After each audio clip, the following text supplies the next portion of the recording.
আমরা একটা আস্তাকে উঠে আসছি, উট এখানে কাটছি। হ্যাঁ, এখানে প্রায় 1 মনের মতোই 40 কেজি উট। এই যে মরিচ, টমেটো, এই যে আমাদের শাহিদার মোহাম্মদ কি জানি নামটা, শরীফ ভাই, উনি এখন মরিচ চেষ্টেছে। দেখেন উনি কিন্তু অনেক অনেক শক্তি দিয়ে আমাদের মরিচ গুলো চেষ্টে, অনেক মানে রুমে থাকা যাচ্ছে না। এরপর আছে আমাদের অ্যালেক্স সবুজ ভাই, উনি কিন্তু পেঁয়াজ চলতে পারতেছে না। হ্যাঁ, ঘুরে করে নিতেছে, এই তো ঘুরে করে নিতেছে। আমাদের আপনি ভাই অনেক কোনো কাজ টাজ করে না, ঠিক আছে, খারাপ করে কথা বলবে। আর সে শান কিলে বসে শান কিলে বসে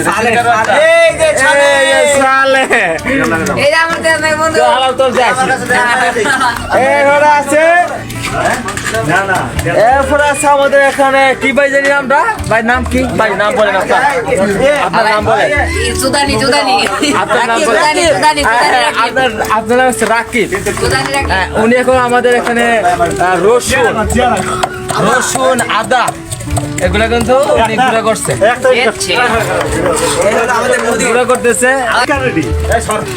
আদা রসুন সেচ্ছেন উনি, দেখেন ওনার চোখের অবস্থা, মুখের অবস্থা। এখানে আমাদের গেস্ট আসছে, উনি কিন্তু শেভ করে কিন্তু অবস্থা খারাপ।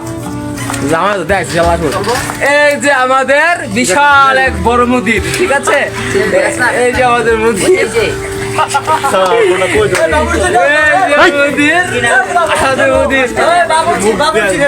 বলতেছে, ঠিক আছে,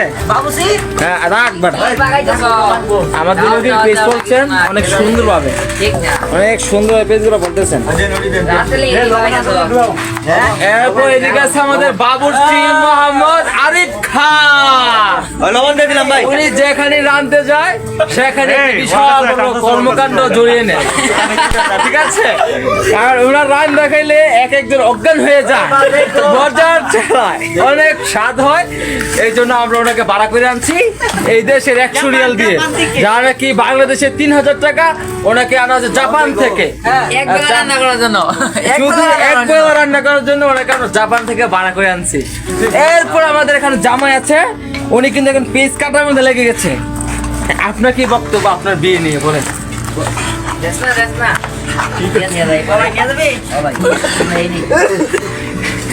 আপনার কি বক্তব্য?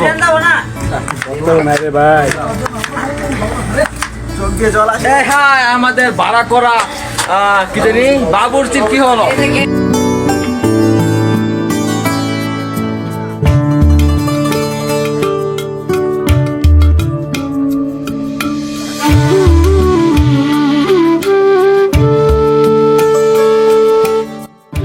ব্রাদার আখতারুজ্জামান আছি আপনাদের সাথে। আমাদের একজন লোক মিস করতেছি, সে হচ্ছে আব্দুর রহমান, যে কিনা খায় কম কাজ করে বেশি, কামের সাইডে গেলে সারাদিন ঘুমিয়ে থাকে। আমরা কিন্তু ওনাকে এখন মিস করছি। উনি কিন্তু আমাদের ছেড়ে আরেকটি দাওয়াত খেতে চলে গেছেন। এই কি খুশি আমাদের জামাই।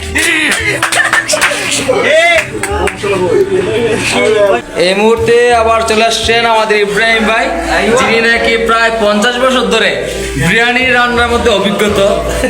ওনার কিন্তু অনেক অভিজ্ঞতা আছে বিরিয়ানি রান্নার সময়। হ্যাঁ ভাই, অনেক সুন্দর হচ্ছে, আপনি রান্না করেন।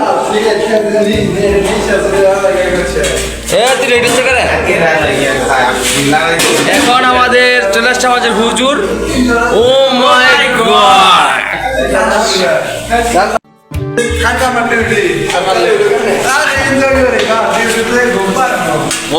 অসাধারণ। আমাদের কিন্তু 50 জন লোকের আয়োজন করা হয়েছে, অসাধারণ। হ্যাঁ, ঈদ উপলক্ষে, ঈদ উপলক্ষে। আস্তাগফিরুল্লাহ, আস্তাগফিরুল্লাহ। আসি যাইতেছি মসজিদে নামাজ পড়ার লাগে।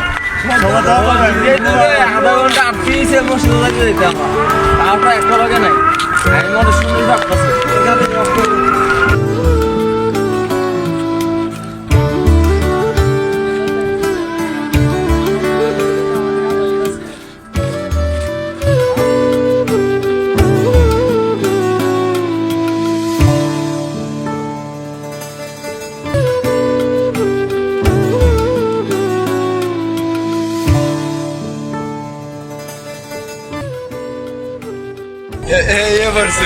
এই নামাজ এই প্রথম সৌদি আরব নামাজ পড়লাম জীবনের প্রথম পড়লাম সৌদি আরব ঈদের নামাজ পড়ছি মানে আমি প্রথম পড়ছি দ্বিতীয়বার জীবনের 1 বছর 1 বছর পূর্ণ হয়ে গেল। 1 বছর পূর্ণ প্রথম রোজা 1 বছর আমি আইছিলাম আসবেন